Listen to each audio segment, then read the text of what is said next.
1 августа единой транспортной картой можно воспользоваться в автобусах, троллейбусах и трамваях еще двух крупных городов республики. Алга начала действовать в Стерлитамаке и Салавате.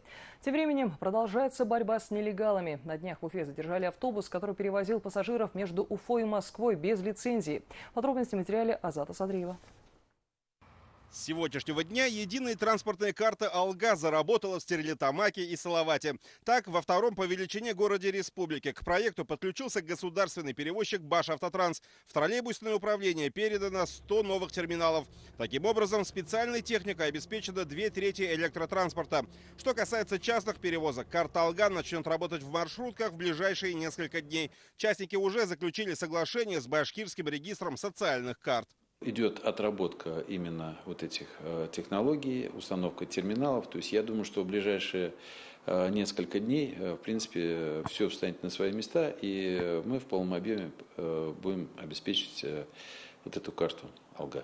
Жители Стерлитамака про карту хоть и слышали, но в руках ее пока держали не все. Проезд оплачивают по старинке, но подумывают о переходе на новую систему.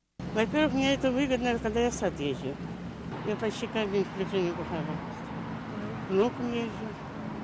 В Салавате электротранспорт занимает почти половину общественных перевозок. В ближайшие 2 дня все трамваи в полном объеме перейдут на обслуживание единых транспортных карт. А в автобусах Башавтотранса оплатить проезд безналичным способом можно уже сегодня.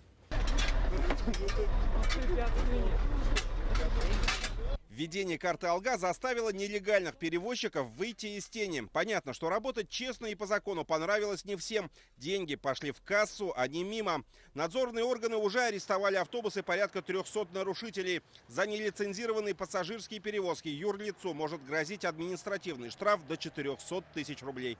В прямом смысле некоторые встают прямо перед эвакуатором. То есть процесс перемещения транспортного средства к месту его хранения как раз заключается в том числе и в помещении на эвакуатор.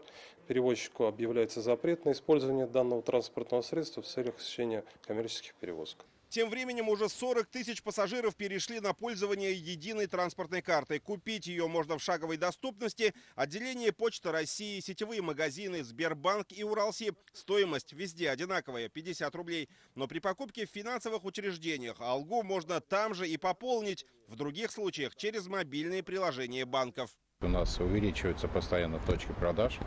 То есть они появились уже сейчас и в Стерлитамаке, и в Салавате в ближайшее время появятся.